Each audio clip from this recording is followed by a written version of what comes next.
సంబంధమైన విషయాలలో ఈరోజు ఆసక్తి కలిగి ఉంటున్నారా?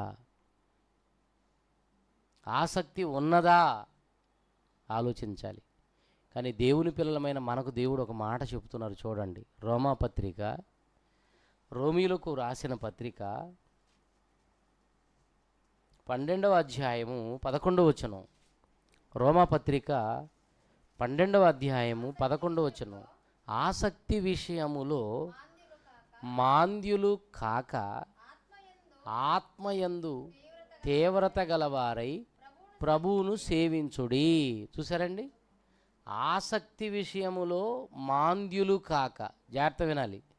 అంటే ప్రతి క్రైస్తవుడిలో కూడా ఏముండాలి? ఆసక్తి ఉండాలి. ఆసక్తి ఉండాలి. దేవుని మీద నమ్మకమే కాదు, దేవుడంటే, దేవుని కార్యాలంటే ఆసక్తి కలిగి ఉండాలి. మనం ఆసక్తి విషయంలో ఎలా ఉండాలి? మాంద్యులు కాక, అంటే మందమతులుగా ఉండక, ఆత్మయందు ఏముండాలి? దేవుడి కోసం చెయ్యాలి, దేవుడి కొరకు బ్రతకాలి, అనేకులను రక్షించాలి అనే ఆ తీవ్రత మనం కలిగి ఉండాలి. ప్రియులారా, ఆత్మయందు తీవ్రత గల వారై ప్రభువును సేవించుడి. మనం అందరం ప్రభువును సేవించే వాళ్ళమే. మరి ఆసక్తిని మనం కనబరుస్తున్నామా? ఆలోచించండి ప్రియమైన దేవుని పిల్లలు. కొంతమంది చూడండి, సెల్ ఫోన్ లేకపోతే బ్రతకలేరంట. అది ఉండాల్సిందే. అవునా? నిద్రపోవట్లేదండి. ఇది వచ్చిన తర్వాత అందరి ఆరోగ్యాలు పాడైపోతున్నాయి. రాత్రుల్లో సరిగా నిద్రపోకుండా రాత్రి 12, 1 గంట అవుతున్న దీంట్లోనే ఎంత ఆసక్తో చిన్నపిల్లలు కూడా అలవాటు చేశారు. వాళ్ళు కూడా ఇప్పుడు సెల్ ఫోన్ లేకపోతే ఉండట్లేదు, భోజనం కూడా చేయట్లేదు. వాడి చేతులు ఇది పెట్టాలా, పాలు త్రాగట్లేదు చిన్నపిల్లలు కూడా. అట్లా తయారు చేశారు. కొంతమంది చూడండి, పిల్లల్ని పట్టించుకోరు, భార్యను పట్టించుకోరు, ఏది పట్టించుకోరు. ఇదే పెద్ద భార్య, వదిలిపెట్టేది లేదు. అట్లయిపోయింది. కొంతమందికి ఇదే భర్త, అట్లయిపోయింది, వదిలిపెట్టేది లేదు. ఇంత ఆసక్తి మరి దేవునిలో ఉంటే ఎంత బాగుంటుందండి. సీరియల్ చూసే విషయంలో చూడండి ఎంత ఆసక్తో. ఒక ఆవిడ సీరియల్ చూస్తుంటే కరెంటు పోయిందండి. పోతే పక్కమ టూరులో వాళ్ళ బంధువుకు ఫోన్ చేసి వాడు బ్రతికాడా చచ్చాడని అడుగుతుంది. సీరియల్ చూస్తుంటే మధ్యలో కరెంటు పోయింది. ఇక్కడ కరెంటు పోతే పక్క ఊరిలో ఉంటుందిగా, వాళ్ళకి ఫోన్ చేసి బంధువులకి, చూస్తున్నావక్క? చూస్తున్నాను రా. మరి వాడు బ్రతికాడా చచ్చాడా? ఎంత ఆసక్తి. మరి వాక్యం విషయంలో ఉంటుందా? దేవుని వాక్యం విషయంలో ఈరోజు ఆసక్తి లేదు. ఆసక్తి విషయంలో మాంద్యులు కాక ఆత్మయందు మీరు తీవ్రత గలవారై ఉండండి. మాంద్యులుగా ఉండకండి. ఒక మాట చెప్తాను, మీరు కూడా మాంద్యులుగా అంటే మందమతులుగా ఉంటే మేము చెప్పలేమండి వాక్యం మీకు. పౌలు గారు ఏమంటున్నాడో బైబిల్లో మాట చూడండి. పరిశుద్ధ గ్రంథంలో అపోస్తుడైన పౌలు గారు చెబుతున్న మాట చూస్తే, హెబ్రీలకు రాసిన పత్రిక 5వ అధ్యాయము 11వ వచనం. హెబ్రీలకు రాసిన పత్రిక 5వ అధ్యాయం 11వ వచనం. ఇందును గూర్చి మేము చెప్పవలసినవి అనేకములు ఉన్నవి, కానీ మీరు వినుటకు మందులైనందున వాటిని విశదపరచుట చాలా కష్టము అంటున్నాడండి. ఆ ప్రారంభంలో ఒక మాట వాడాడు ఆయన, ఇందును గూర్చి. అంతేనా? ఇందును గూర్చి అంటే అక్కడ ఒక అంకె ఉంది చూడండి. ఫుట్ నోట్లో చూస్తే ఇతను గురించి అంటే క్రీస్తుని గురించి. హెబ్రీ పత్రికలో ఎక్కువగా క్రీస్తుని గురించే ఉంది, ప్రధాన యాజకుడైన క్రీస్తుని గురించి. ఇతను గురించి మేము చాలా చెప్పాలనుకుంటున్నాం సంగమా. క్రీస్తుని గురించి చాలా విషయాలు చెప్పాలని వచ్చాం మీ దగ్గరికి. కానీ మీరు ఎలా ఉన్నారో తెలుసా? మందులుగా ఉన్నారు. అంటే మందులు వేసుకొని కూర్చున్నారని కాదు, మందమతులుగా ఉన్నారు, మాంద్యులుగా ఉన్నారు. కనుక ఇలాంటి పరిస్థితుల్లో మీకు వాక్యం చెప్పటం మాకు చాలా కష్టం.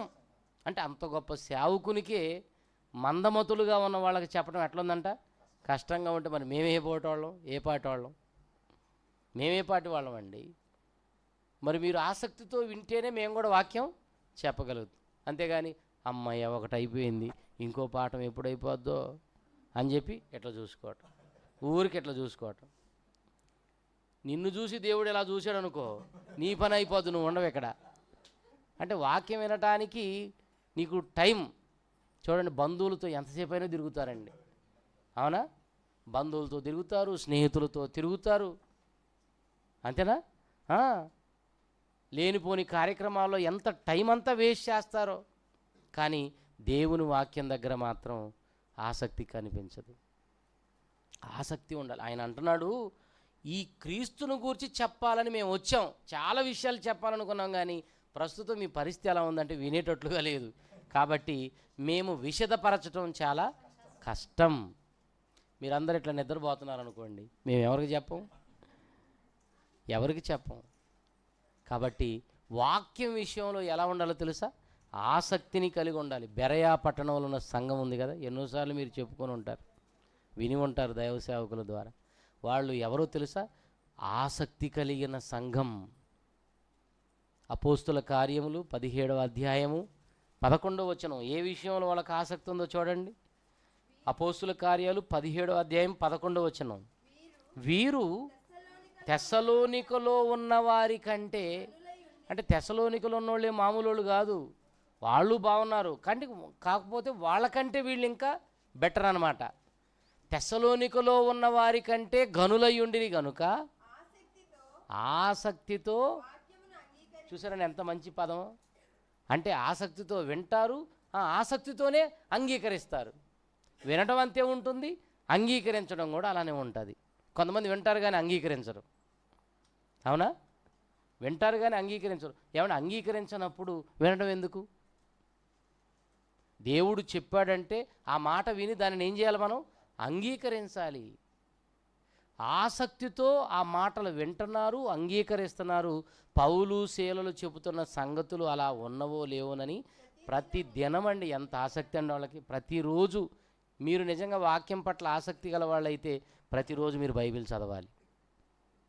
నిజంగా మీరు ప్రతిరోజు బైబిల్ చదువుతున్నారా? అయితే ఆసక్తి పరులే. మీరు బైబిల్ ముట్టుకోవట్లేదా? మీరు చెప్పుకోవాలి మీరెవరు. ఆసక్తి లేదండి ఈరోజు. ఒకడు అంటాడు, టీ తాకపోతే నాకు రోజు గడవదండి అంటాడు. అబ్బా, మరి బైబిల్ చూడండి. చాలామంది, ఏంటి తమ్ముడు బైబిల్ చదవలేదంటే, బిజీ అన్నా. బిజీ ఏంటి, అంత బిజీయా? నేను మాట అడుగుతాను, బిజీ అని చెప్పి ఎప్పుడైనా భోజనం మానేసావా అన్న? బిజీ అన్న ఈ మధ్య వారం అయిందన్న భోజనం చేయక అంటాడు ఎవడైనా? నిలబడైనా తింటాడు, భోజనం నిలబడైనా తింటాడు. మరి 4 వాక్యాలు నిలబడి చదువుకోవచ్చుగా, ఏమి రోగం? బిజీ అన్నా, నేను వారం రోజుల నుంచి భోజనం చేయట్లేదన్నా అన్నావు ఎప్పుడైనా? బిజీ అయినా నువ్వు భోజనం మానవు, అవునా? ఎంత బిజీ అయినా తినాల్సిందే. మరి దేవుని వాక్యం వీళ్ళు చూడండి, ఆసక్తితో వింటారు, ఆసక్తితో అంగీకరిస్తారు. అందుకే ఆ సంఘాన్ని ఘనమైన సంఘం భలే పేరు పెట్టాడు. ఏ సంఘం? ఘనమైన అనే మాటలు బైబిల్లో అతి తక్కువ సందర్భాల్లో వాడబడిన పదం అండి. అది అరుదుగా. వివాహము అన్ని విషయములలో గనురాలైన శూనేమియురాలని కనబడుతుంది ఒక ఆవిడ మనకి పాత నిబంధనలు. అంటే ఆమె చేసిన ఘనకార్యం ఏంటంటే అక్కడ ఉంది, దైవ సేవకులకు మంచి పరిచర్య చేసింది, అందుకే ఆమె గనురాలైంది. మరి వీళ్ళు గనులు ఎందుకు అయ్యారు? వాళ్ళు వాక్యమును ఆసక్తితో వింటారు, మంచి మనసుతో అంగీకరిస్తారు. అందుకే ఆ సంఘం ఘనమైన సంఘం. అంటే వాక్యం విషయంలో దేవుని పిల్లలుగా మనం ఏం కలిగి ఉండాలి? ఆసక్తి కలిగి ఉండాలి. ఒక్క వాక్యమేనా? యాకోబు పత్రిక. ఇంకా ఏ విషయంలో మనం ఆసక్తి కలిగి ఉండాలో చెప్తున్నాడు చూడండి దేవుడు. యాకోబు పత్రిక 5వ అధ్యాయము 17వ వచనం. యాకోబు పత్రిక 5వ అధ్యాయం 17వ వచనం. ఏలియా మన వంటి స్వభావము కలిగిన మనుషుడే, వర్షింపకుండునట్లంటే వర్షం పడకుండునట్లు అతడు ఆసక్తితో ప్రార్థన చేయగా. ఎలా చేశాడండి ప్రార్థన కూడా? దేవుని పిల్లలారా జాగ్రత్తగా వినాలి ఈ మాటలు. దేవుని పిల్లని చెప్పుకుంటున్నాం, ఉందా ఆసక్తి నీకు? అతడు ఆసక్తితో ప్రార్థన చేయగా 3.5 సంవత్సరముల వరకు భూమి మీద వర్షం పడలేదు. అతడు మరలా అదే ఆసక్తితో ప్రార్థన చేశాడు. ఆకాశం వర్షం ఇచ్చిందట, భూమి తన ఫలమునిచ్చింది. ఆసక్తితో చేసిన ప్రార్థన. ఏమని చేశాడు? వీళ్ళకి పంటలు పండకూడదు, పండకుండా ఉండాలంటే వర్షాలు పడకూడదు. ఏ సేవకుడైనా వర్షాలు పడాలని చేస్తాడు, కానీ ఈయన రివర్స్లో చేశాడు. ఇప్పుడు ఏ సేవకులైనా చూడండి, అయ్యా వర్షాలు ఇవ్వు ప్రభువా, పంటలు చక్కగా పండాలి ప్రభువా, వాళ్ళని దీవించు ప్రభువా, వాళ్ళకు రోగాలు తీసే ప్రభువా అని చేస్తుంటారు. ఈయనేమో అసలు పంటలే పండొద్దు ప్రభువా, వర్షం పడొద్దు. వర్షం పడకుండా ఉంటే పంటలు ఉండవు. ఎందుకో తెలుసా? దేవుడు అంటే భయం భక్తి లేకుండా బ్రతుకుతున్నారు. కనీసం ఫుడ్ లేనప్పుడైనా దేవుడు గుర్తొస్తాడేమో వాళ్ళకని అసలు వర్షం పడకుండా చేయమన్నాడండి.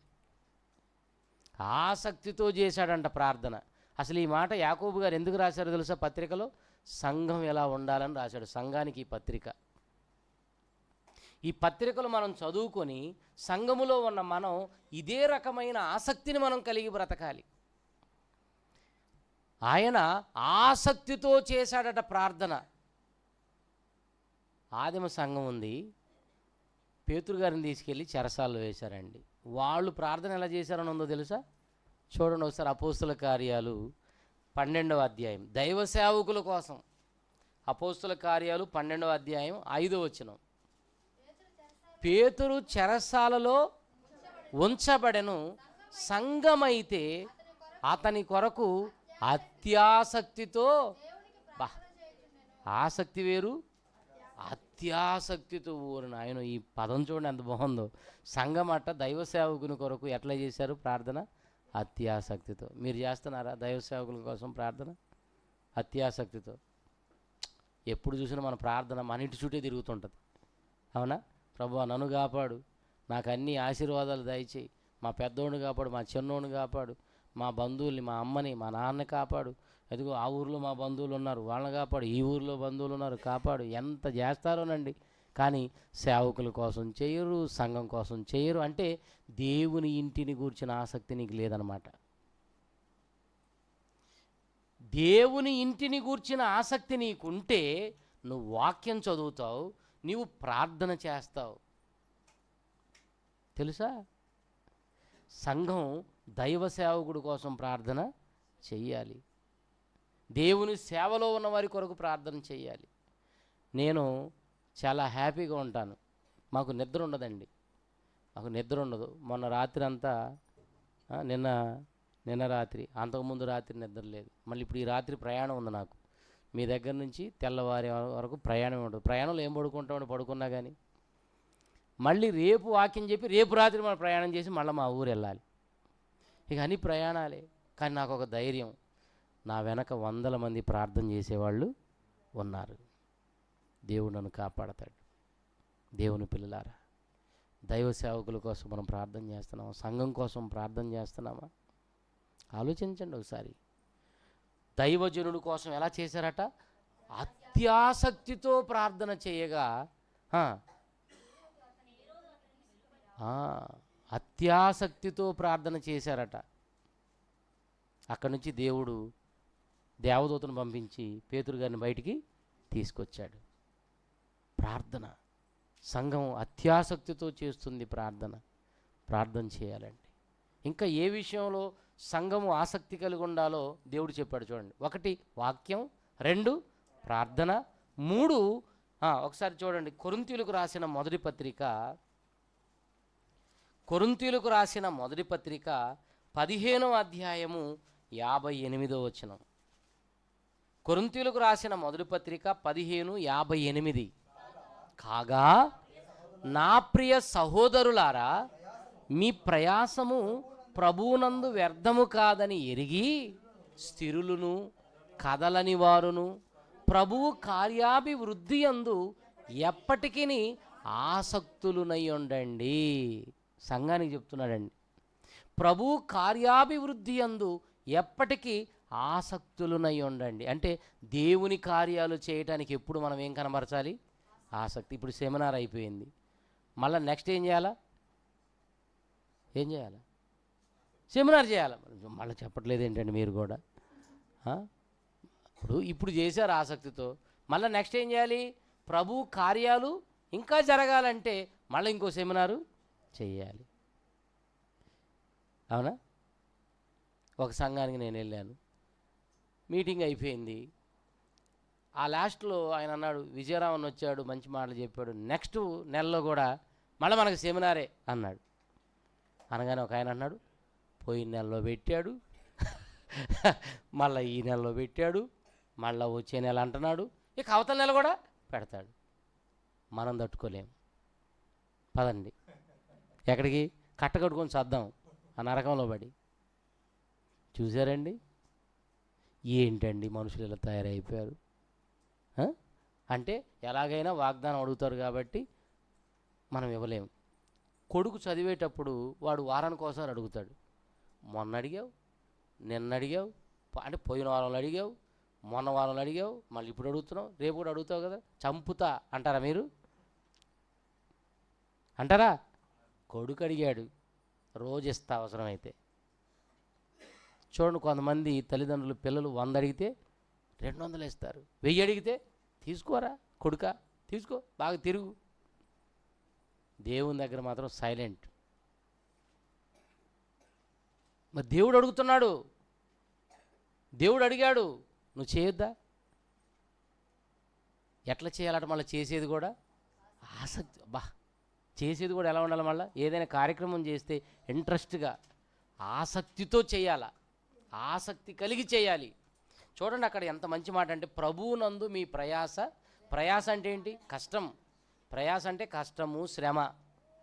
ప్రభువు కొరకు పడే కష్టం, ప్రభువు కొరకు పడే ప్రయాస అంటే ఆ శ్రమ వ్యర్థము కాదు. నీ కోసం, నీ పిల్లల కోసం, నీ సుఖాల కోసం, నీ ఇంటి కోసం, నీ బంధువుల కోసం పడుతున్నావే ప్రయాస, అదంతా వ్యర్థం, వేస్ట్. కానీ వ్యర్థము కాని ప్రయాసం ఏముందో తెలుసా? అదే ప్రభు కోసం, ప్రభు కార్యాల కోసం పడే ప్రయాస. ప్రభు నందు మీ ప్రయాస వ్యర్థము కాదని ఎరిగి స్థిరులుగా ఉండండి. ఏంటి? సంఘంలో ఊరికి అడుగుతున్నారు, ఊరికే వాగ్దానాలు అంటున్నారు, ఇది కాదు. స్థిరంగా ఉండు, నీ చేతనైంది చెయ్యి. అంతే కదండి. చేతనైనంతవరకు చేస్తావా, లేకపోతే శృతి మించి చేస్తావా? అవసరమైతే నీకు సామర్థ్యం తక్కువ ఉన్నా దాన్ని మించి కూడా చేయొచ్చు. అప్పుడప్పుడు చూడండి, కుటుంబాల్లో పెళ్ళిళ్ళు చేస్తారు, దేవుని కార్యక్రమాలకు స్పందించరు, కానీ పెళ్ళప్పుడు అండి ప్రతాపం చూపిస్తారండి. నా కొడుకు పెళ్ళి ఎట్లా జరగాల?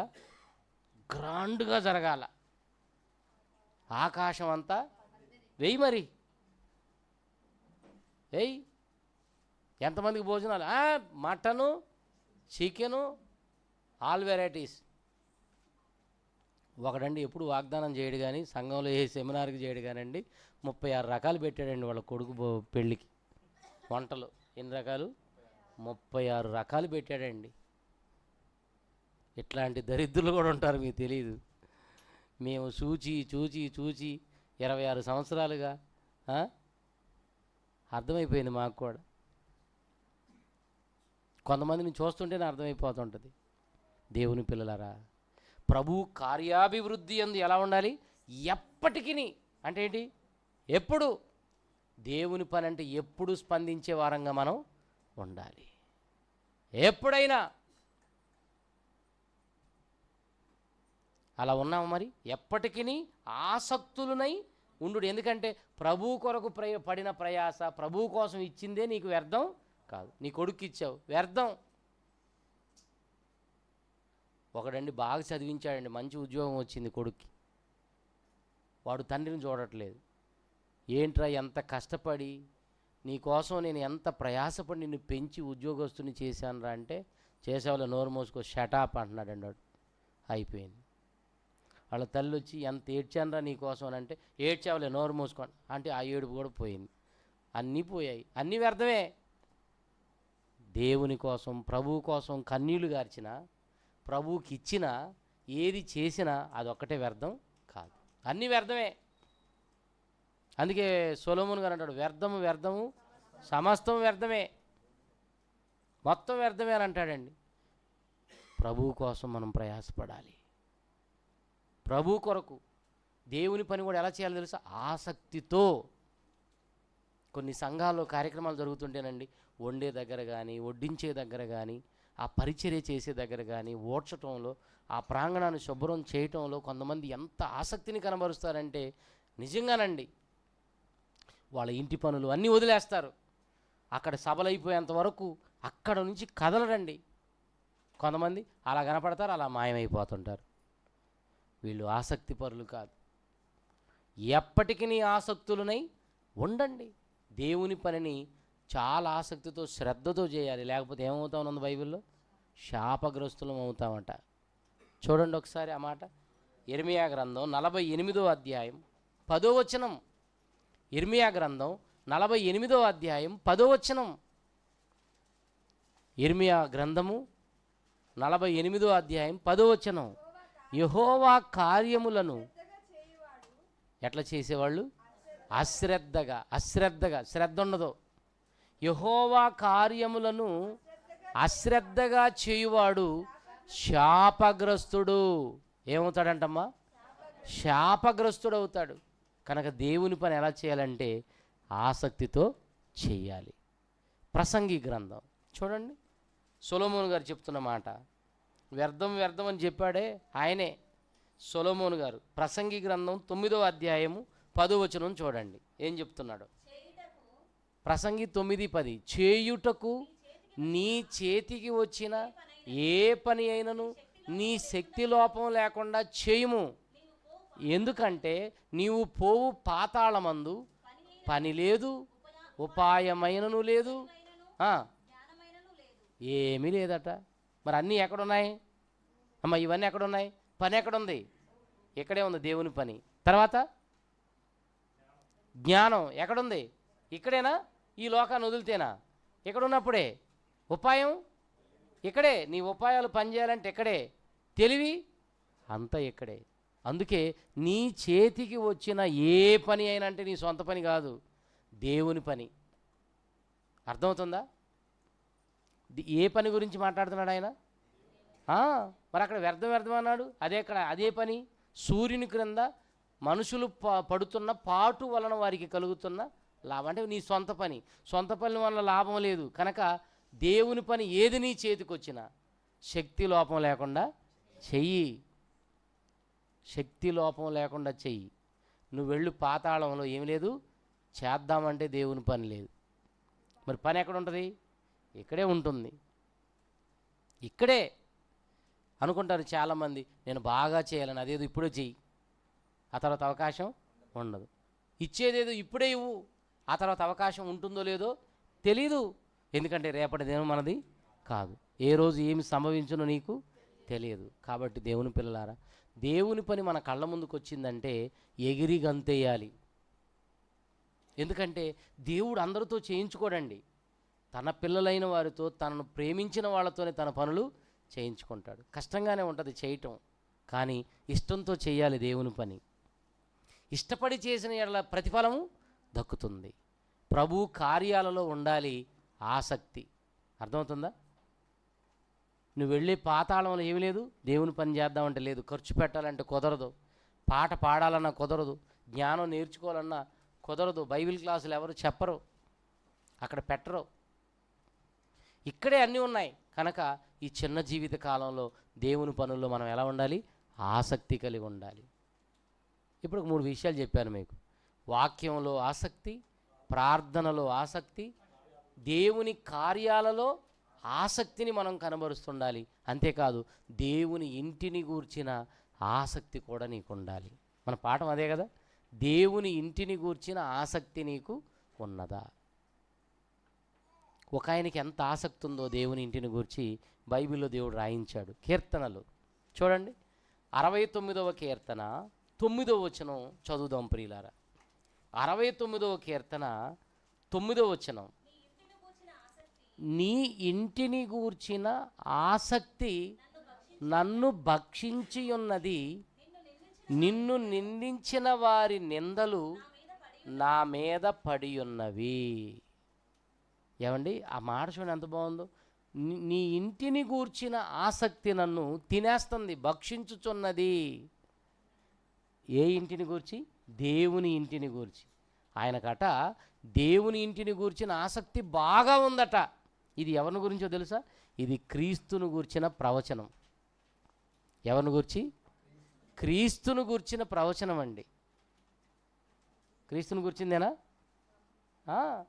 అక్కడే మరో వచనం ఉంటుంది చూడండి క్రీస్తుని గురించి. ఒకసారి అదే 69వ కీర్తన, ఇప్పుడు మనం 9వ వచనం చదువుతున్నాం కదా, ఆ తర్వాత మాటల్లో మీరు చూస్తే అది క్రీస్తుకు సంబంధించిన ప్రవచనమా కాదా అని మనం చూడాలంటే 7వ వచనంలో, నీ నిమిత్తము నేను నిందనొందిన వాడనైతిని, నీ నిమిత్తము సిగ్గు నా ముఖమును కప్పెను, నా సహోదరులకు నేను అన్యుడనైతిని, నా తల్లి కుమారులకు పరుడునైతిని. క్రీస్తుని గురించిన ప్రవచనమేనా? ఆ తర్వాత నీ ఇంటిని గూర్చిన ఆసక్తి నన్ను భక్షించి ఉన్నది. చూసారా?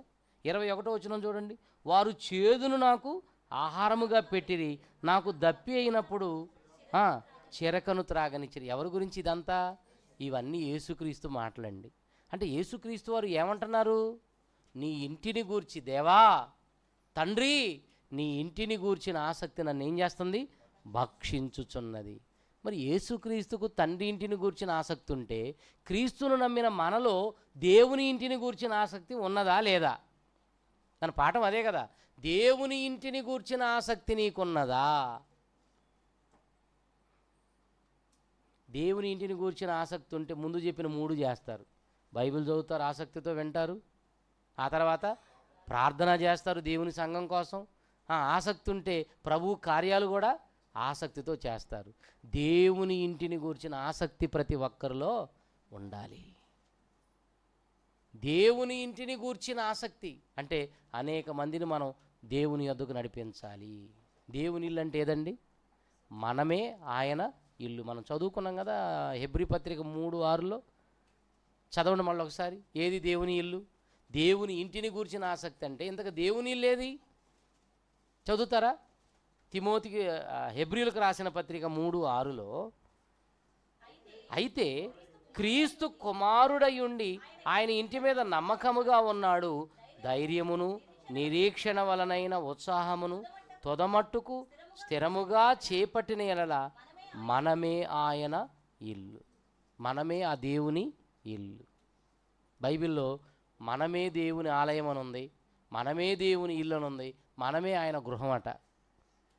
అవునా? మేము దేవుని జత పనివారమును, మీరు దేవుని వ్యవసాయమును, దేవుని గృహమునై ఉన్నారు. గృహమన్నా మనమే, ఆలయమన్నా మనమే, ఇల్లు అన్నా మనమే. మరి దేవుని ఇంటిని గురించిన ఆసక్తి క్రీస్తులో కనపడుతుంది. ఆ ఆసక్తి ఉండడాన్ని బట్టి మన కోసం ప్రాణం పెట్టాడు ఆయన. అంతేనా? దేవుని ఇల్లు అంటే మనమే కదా, సంఘం. సంఘమే దేవుని ఇల్లు అయితే మన పట్ల ఆయనకున్న ఆసక్తి ఆయన ఏం చేసిందో తెలుసా? ప్రాణం పెట్టేటట్లుగా ప్రేరేపించింది. మరి దేవుని ఇంటిని గురించిన ఆసక్తి మనకుంటే మనం ప్రాణం పెడతాం లేదా? ప్రాణం పెడతామా? దేవుని ప్రాణాలు తోడేస్తామా? చెప్పండి. ప్రాణం పెడతాం. మమ్మల్ని అంటుంటారు అప్పుడప్పుడు, అన్నా మీరు ఇట్లా రెస్ట్ లేకుండా తిరిగితే ప్రమాదం జరుగుతుందన్నా అంటే, పోయినా పర్లేదమ్మా, దేవుని పనిలో చనిపోతే ఇంకా గొప్ప భాగ్యం కదా. దేవుని పని చేస్తూ పోతే అది ఇంకా గొప్ప భాగ్యం కదా. ప్రాణానికి భయపడకూడదు. దేవుని పనిని మనం శ్రద్ధగా ఆసక్తితో చెయ్యాలి. ప్రియమైన దేవుని పిల్లలారా, దేవుని ఇంటిని గూర్చిన ఆసక్తి యేసుక్రీస్తుని ఏం చేసిందో తెలుసా? భక్షిస్తుంది. అందుకే ఆయన ప్రాణం పెట్టాడు.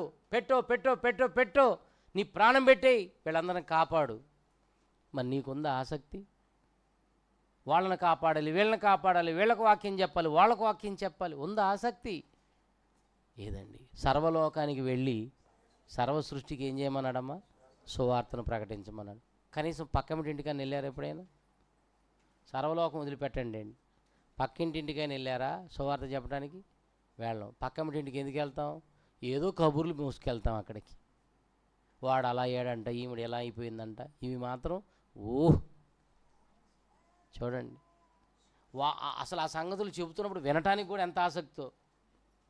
ఎవరైనా గొడవలు పడుతున్నారు అనుకోండి, వినటానికి ఎంత ఆసక్తో. ఒక ఆవిడ ఆ పక్కమిటి రూములో అన్నదమ్ములు ఇవి ఉంటారండి. పక్క పోర్షన్లో తమ్ముడు, యువతల పోర్షన్లో అన్న. అవతల గొడవ జరుగుతుంటే యువతల ఆవిడ ఆ కిటికీ దగ్గర చెవి పెట్టేసి వింటుంది. ఆ కిటికీ దగ్గరికి వెళ్ళి చెవి పెట్టి వింటుంది. ఈ లోపల పిల్లోడు ఏడుస్తుంటే వాడిని లాగి ఒక్కటి పెరికిందండి. ఏంట్రా ఇట్లా ఏడుస్తుంటావు, ఆ పక్కనే విన్నవా? వాము, ఎంత ఆసక్తో. దేవుని వాక్యం దగ్గరకు వస్తే కూరుపట్లు పడుతుంటారు, ఇలా ఊగుతుంటారు. ఏదో నలుగురు కలిసి పిచ్చి కొట్టుడు కొడితే మూర్చిల్లిపోతుంటారు చూసారు, అలా ఉంటారండి. సాతానుగాడు కూడా ఏం చేస్తాడో తెలుసు, మీరు వచ్చేటప్పుడు వాడు లాగి 4 పెరుగుతాడు. అప్పుడు దిమ్మ తిరిగిపోయి మైండ్ బ్లాక్ అయిపోయి అలా ఊగుతుంటారు, కొంతమంది నిద్రపోతుంటారు. అంటే వాడు బాగా చితగొట్టాడు అనమాట. నిద్రపోయే వాళ్ళని చూస్తే మీకు అదే అర్థం కావాలా. ఆడు బాగా చితగొడితే పాపం మూర్చిల్లి పడిపోయింది. దేవుని ఇంటిని గూర్చిన ఆసక్తి ఏది? ప్రాణమే పెట్టాడు ఆయన. యోహాను సువార్త చూడండి, మంచి వాక్యాన్ని మనం చూడగలిగితే యోహాను సువార్త 2వ అధ్యాయం 13వ వచనం. యోహాను సువార్త 2వ అధ్యాయం 13వ వచనం. యూదుల పస్కా పండుగ సమీపింపగా యేసు యెరూషలేమునకు వెళ్ళి దేవాలయములో ఎడ్లను గొర్రెలను పావురములను అమ్మువారును రూకలు మార్చువారును కూర్చుండుట చూచి త్రాళ్లతో కొరడాలు చేసి గొర్రెలను ఎడ్లనన్నింటినీ దేవాలయములో నుండి తోలివేసి రూకలు మార్చువారి రూకలు చల్లివేసి వారి బల్లలు పడద్రోసి పావురములు అమ్మువారితో వీటిని ఇక్కడ నుండి తీసుకొని పొండి నా తండ్రి ఇల్లు వ్యాపారపుటిల్లుగా చేయకూడని చెప్పాను. వింటున్నారా? అసలు ఎంత మంచి సందర్భం అంటే దేవాలయానికి వచ్చాడండి. దేవాలయంలో ఏం జరగాలి మీరు చెప్పండి అమ్మ? దేవాలయంలో ఏం జరగాలి? ఆరాధన జరగాలి. ప్రజలందరూ, దేవుని పిల్లలందరూ వచ్చి దేవుణ్ణి గణపరచాలి. ఇప్పుడు ఆ ఆలయంలోనికి దేవుని పిల్లలు రావాల్సింది పోయి, దైవ సంబంధమైన కార్యక్రమాలు జరగవలసింది పోయి ఏం జరుగుతుందంటే వ్యాపారం జరుగుతుంది. అక్కడ దేవాలయంలో ఏం జరుగుతుంది? వ్యాపారం జరుగుతుంది. కడుపు మండిపోయింది. గొర్రెలు వచ్చేసాయి, మనుషులు రాలే. అక్కడ ఆరాధనకి దేవాలయంలోనికి మనుషులు రావాలి. గొర్రెలు వచ్చేసాయి, అక్కడికి ఎడ్లు వచ్చాయి, పావురములు అమ్మువారు వచ్చేసారు, రూకలు మార్చువారు వచ్చారు. నిజంగానండి ఆయనకి పిచ్చి కోపం వచ్చిందండి. నిజంగా యేసుక్రీస్తులో ఇంత కోపం మనకి ఎప్పుడు కనబడదు. అక్కడ ఏం చేశాడట ఆయన? త్రాళ్లతో ఏం చేశాడు?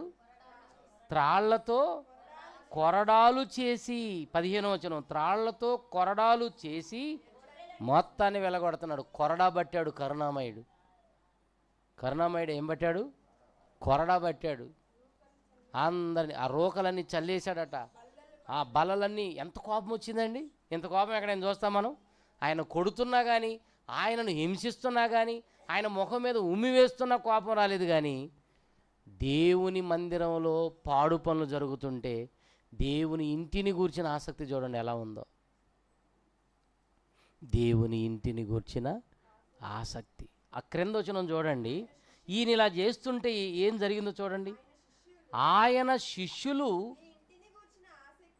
ఏ వాక్యం గుర్తు చేసుకున్నారు వాళ్ళు? ఈయన ఇదంతా చేస్తుంటే నీ ఇంటిని గూర్చిన ఆసక్తి నన్ను భక్షించునని వ్రాయబడి ఉన్నట్టు జ్ఞాపకము చేసుకొనిరి. అంటే ఎక్కడో 69వ కీర్తనలో ఉన్న వచనం ఇక్కడ నెరవేరిందండి. చూసారా? దేవుని సంఘం అంటే ఆయనకి ఎంత ఆసక్తో.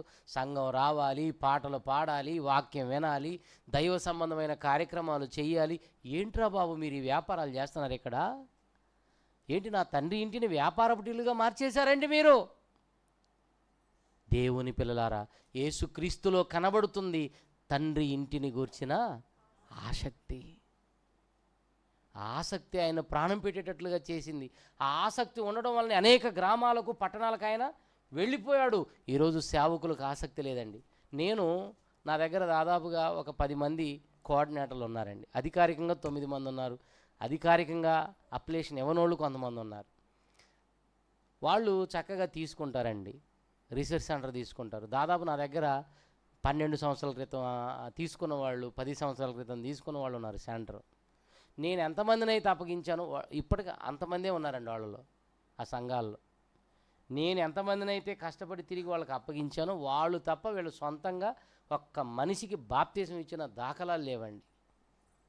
కళ్ళంట నీళ్ళు వస్తుంటాయి. ఇంతమంది ఉన్నారు. ఏంటి? ఎవరో ఒకళ్ళు నమ్మకంగా చేసేవాళ్ళు, కానీ ఎక్కువ శాతం నమ్మకం లేనివాళ్ళే. కావాలి కావాలి కావాలి. ఎందుకు నీకు అసలు? నీ పని నువ్వు చేసుకోవచ్చు కదా. ఎందుకు దేవుని పనిలో దూరావు? ఎందుకు దేవుని ఇబ్బంది పెడుతున్నావు? దేవుని పని ఎందుకు చేయలేకపోతున్నావు? చూసారా? చెయ్యరండి దేవుని పని, చెయ్యరు. ఒక అతనికి సెంటర్ అప్పగించానండి. కొద్ది రోజులు వెళ్ళట్లేదండి. ఏంటి తమ్ముడు వెళ్ళట్లేదంటే, నువ్వు సంఘాన్ని ఇచ్చావు కానీ నాకు బైక్ ఇచ్చావా అని అడుగుతున్నాడు నన్ను. సంఘం అయితే ఇచ్చావు, మరి పోవటానికి బైక్ ఏది అంటున్నాడు నన్ను. ఇప్పుడు నేనేం చేయాలంట? చూసారా, నేనండి సైకిల్ తొక్కుంటూ 10 సంవత్సరాలు తిరిగానండి. సైకిల్ మీద సేవ చేశాను 10 సంవత్సరాలు. 50 కిలోమీటర్లు వెళ్ళి 50 కిలోమీటర్లు మళ్ళీ తొక్కుకుంటూ వచ్చేవాడిని. నా సంఘాలన్నీ 50 కిలోమీటర్ల దూరంలో ఉంటాయి మా ఊరు నుండి. ఇప్పుడు ప్రస్తుతం జగ్గేపేట నుండి ఒక్కొక్కటి 55, 50, 40 కిలోమీటర్ల దూరాల్లో ఉంటాయి ఒక్కొక్కటి. అవన్నీ సైకిల్ మీద తిరిగానండి 10 సంవత్సరాలు. ఇప్పుడు సైకిల్ మీద సేవకు వెళ్ళేవాడు ఎవరు లేరండి. నేను అప్పట్లో ఒక సంచి ఉంటుంది, ఆ సంచిలో యాంప్లిఫైయర్ ఉంటుంది. ఎందుకంటే కొనుక్కునే పరిస్థితులు లేవు. ఒక యాంప్లిఫైయరు, ఒక గొట్టం, మైక్ గొట్టం అలా భుజానికి వేసుకొని యాంప్లిఫైయర్లో మౌత్, వైర్లు, లైటు, అలాగే సైకిల్కి వెనక పెద్ద పట్ట. ఎందుకంటే మరి ఏ ఊరు వెళ్ళినా మరి ఎవరు ఇస్తారు మనకి? అన్నీ తీసుకెళ్ళి మళ్ళీ నేనే చెట్టు ఎక్కి మైక్ కట్టుకొని, ఆ రోజుల్లో పాటలు నేనే, వాక్యం చదువుకోవడం నేనే, చెప్పడం నేను. ఆల్రౌండర్ అన్నమాట. క్రికెట్లో ఉంటారే ఆల్రౌండర్లు, అంటే బౌలింగు, బ్యాటింగు, ఫీల్డింగ్ అన్నీ మనమే. మరి ప్రారంభంలో ఎక్కడికో వెళ్తే ఎవరు చదువుతారు బైబిల్? మనమే చదువుకోవాలి. ఇప్పుడంటే మీరు చదువుతున్నారు కాబట్టి ఇప్పుడు చదువుతున్నారు. అదే ప్రారంభంలోనైతే మేమే చదువుకోవాలి. చూసారండి, ఈరోజు కష్టపడేవాడు లేరండి, సుఖాలకు అలవాటు పడిపోయారు. ఇంకొక ఆయనకి సెంటర్ ఇస్తే, నువ్వు సెంటర్ ఇచ్చావు కానీ చర్చ్ బిల్డింగ్ కట్టేవలేదుగా నాకు అన్నాడు. ఆయన మానేశాడు. ఇప్పుడు ఉన్నోళ్ళు చేస్తున్నారు, కానీ ఆసక్తి లేకపోవటం వలన ఆ సంఘం అభివృద్ధి కాని పరిస్థితి. కనీసం కొన్ని సంవత్సరాలు దాటిపోతున్నప్పుడైనా ఒకళ్ళో ఇద్దరునైనా రావాలిగా, లేదండి. అంటే మేము సేవకులు అని చెప్పుకోవడానికి తప్ప ఆ సేవ నమ్మకంగా చేయలేని పరిస్థితి. దేవుని పిల్లలారా ఆలోచించండి, ఆసక్తితో చేయాలి. కొంతమంది వాక్యం చెప్పడానికి 100 మంది చూసుకుంటారు. అవసరం లేదు, ఒక్కళ్ళున్నా చెప్పాలి వాక్యం. సేవకుడు ఇద్దరున్నా చెప్పాలి. నేనైతే సిగ్గుపడండి. అసలు ఎక్కడికైనా నన్ను సభకు పిలిస్తే ఎంతమంది వస్తారు బ్రదర్ అని అడగను నేను. ఒక్క వ్యక్తి వచ్చినా చెప్తా. నాకు ఒక అనుభవం ఉంది. ఎవరు రాని రోజు కూడా వాక్యం చెప్పాను నేను. ఒక ఊరు వెళ్తేనండి 40 మంది వచ్చారు ఒకరోజు. ప్రారంభంలో నేను సేవకు 1998లో, 1998 అంటే ఇక్కడ పుట్టినోళ్ళు కూడా ఉన్నారు కొంతమంది అప్పటికి. అవునా? 1998లో నేను ఒక చోటకి వెళ్తే ప్రారంభంలోనే 40 మంది వచ్చేసారండి. అబ్బా, క్రొత్తలోనే 40 మంది వచ్చారంటే ఎట్లుంది? అస్సలు నా వాక్యం ఎంత నచ్చి వచ్చారు అనుకున్నా నేను. దేవుడు అంటే ఎంత ఇష్టం వీళ్ళకి అనుకున్నాను. అంటే చెబుతా ఉంటే వస్తూ ఉన్నారు. చివరికి 40 మంది కూర్చున్నారు ఆమెననే లోపల. తర్వాత ఏం చేశానంటే, ఒకరోజు మళ్ళీ వెళ్ళిపోయాను. వారం తర్వాత మొత్తం మా సహోదరుడు ఒక ఆయన వచ్చాడు. బరకాలు వేసి ఇద్దరం కూర్చొని పాటలు పాడుతున్నాం, మైక్ పెట్టాం. ఒక్కరు రావట్లేదండి, ఒకళ్ళు కూడా రావట్లేదు. 40 మంది వచ్చారు అంతకుముందు, ఈ వారం ఒక్కళ్ళు రావట్లేదు. పాడుతున్నాం 9 గంటల వరకు పాడాం రాత్రి. ఇక మైక్ తీసుకున్నానండి. మైక్ తీసుకొని ఆ ఇండ్లే మనుషులు అనుకొని, ఇండ్లన్నింటిని కూడా ఎలా చూస్తున్నా నేను, వీళ్ళే మనుషులు అనుకొని గంట సేపు వాక్యం చెప్పిన తర్వాత ఒక ఆవిడ వచ్చింది. అయ్యా, మీ వాక్యం మేము విన్నామయ్యా ఎండలో ఉండి. మరి ఏంటమ్మా ఎవరు రాలేదంటే, ఆ ఊరికి ఒక పాస్టర్ గారు వస్తుంటాడు, ఆయన సంఘం అది. ఆయన అన్నాడంట, వాళ్ళు పెడితే మీరు పోవద్దు, ఆ వాక్యం వినొద్దు అన్నాడంట. ఒక్కళ్ళు రాలేదు. అందుకు ఆవిడ అంటుంది, మేము అక్కడికి రాకపోయినా ఎండలో ఉండి విన్నామయ్యా. అంటే ఒక్కళ్ళు రాకపోయినా సిగ్గు లేకుండా వాక్యం చెప్పి రావాలి సేవకుడు. ఇలాంటి అనుభవాల్లో ఎవరు సేవలు ఉండరండి. మనకి ఎట్లా ఉండాలో, ఎవరైనా పిలిస్తే ఎక్కడికైనా పోతే కుప్పలు తెప్పలు రావాలి జనం. అప్పుడు చెప్తారు. తప్పండి. ఒక్క సమరయ స్త్రీ కోసం యేసుక్రీస్తు వారు చాలా దూరం వెళ్ళాడు. దేవుని సేవకులకు మంచి మనసు ఉండాలి, మంచి ఆసక్తి ఉండాలి. ఒకప్పుడు నేను ఎవరు లేకుండా వాక్యం చెప్పాను. ఈరోజు నాకే సంఘాల్లో 100 మందిని దేవుడిచ్చాడు. కొన్ని వందలు. దేవుని పిల్లలారా, ఎంత పరిచర్య. మాకు జగ్గేపేట చుట్టుప్రక్కల నాకు 22 సెంటర్లు ఉన్నాయి. మాకు మొత్తం అందరికీ కోఆర్డినేటర్గా మాకు కలిపి. తమ్ముడికి ఇచ్చాను పరిచర్య 22 ప్రాంతాల్లో. అసలు మీ దగ్గర రావడానికి మాకు అవకాశం ఉండదు. ఏదో అడిగారు, మాట తీసేయలేక వస్తుంటాం, కానీ మాకు ఎవరు పిలుస్తారా అని పని కట్టుకుని ఎదురు చూసే పరిస్థితి మాది కాదు. మాకు ఆ పుట్టినరోజులు, ఆ పెళ్లి రోజులు, ఆ సంఘాల్లో ఇవే సరిపోతుంటాయి. మొన్న ఈ మధ్య ఒక ఆయన అలిగిపోయాడు, నువ్వు ఉండట్లేదు ఎప్పుడు పిలిచినానని. ఆయన ఏంటంటే వారం రోజులు ఉందనంగా చెప్తాడు. ఈ వారం అంటే అప్పటికే బుక్ అయి ఉంటాయి నాకు డేట్లు. చూసారా దేవుని పిల్లలారా, అంటే నేను గొప్పవాడిని చెప్పడం లేదు, కానీ ఆసక్తి కలిగిన ప్రతి ఒక్కరిని ఆకాశం అంత ఎత్తులోకి పెడతాడు ఆయన. ఆసక్తి ఉండాలి. దేవుని ఇంటిని గూర్చిన ఆసక్తి. ఆ ఆసక్తి వలన నేను ఏం చేశానో తెలుసా? నాకు మా నాన్నగారు ఇచ్చిన పొలాలన్నీ అమ్మేసుకున్నానండి.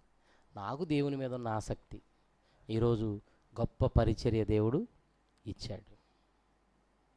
ఏవి ఉండకూడదు అనుకున్నా నేను, ఎందుకంటే అక్కడ అది ఉంది ఇక్కడ ఉందని అని మనసు వాటి మీదకి వెళ్తే దేవుని సేవలో మనం పూర్తిగా డిఫెండ్ అయ్యి ఆధారం చేసుకొని వెళ్ళలేము. దేవుని పిల్లలారా, ఆసక్తి ఉండాలి. విశ్వాసులకైనా సేవకులకైనా దేవుని ఇంటిని గూర్చిన ఆసక్తి ఉండాలి. హెబ్రీలకు రాసిన పత్రిక ఆ 3:6 ఒక మాట ఉంది, ఒకసారి చదువుతారమ్మా.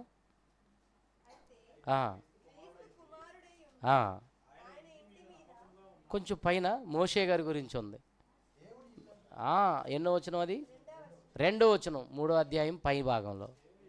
దేవుని ఇల్లంతటిలో మోషే నమ్మకముగా ఉండినట్లు ఈయన కూడా. దేవుని ఇల్లు అంటే ఏది?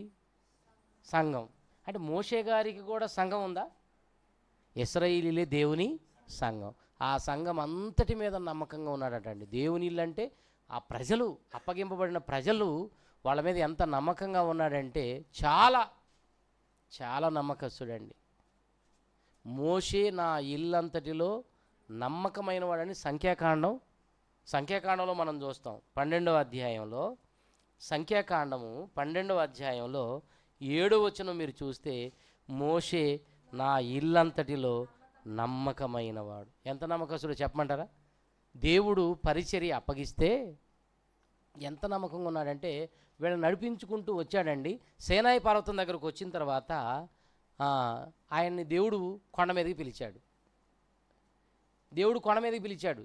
ఈ కొండ దిగున ఎవరికి అప్పగించాడు? సంఘాన్ని అహరోనుకు అప్పగించాడు. ఈ అహరోను ఎవరంటే సొంత అన్న. ఈ అహరోనుకు అప్పగించేసరికి 40 రోజుల్లో ఏం జరిగిందో తెలుసా? మొత్తం తారుమారు అయిపోయింది మోషే ఆలోచన. ఒక దూడను చేసి ఇచ్చాడు. ఎవరో?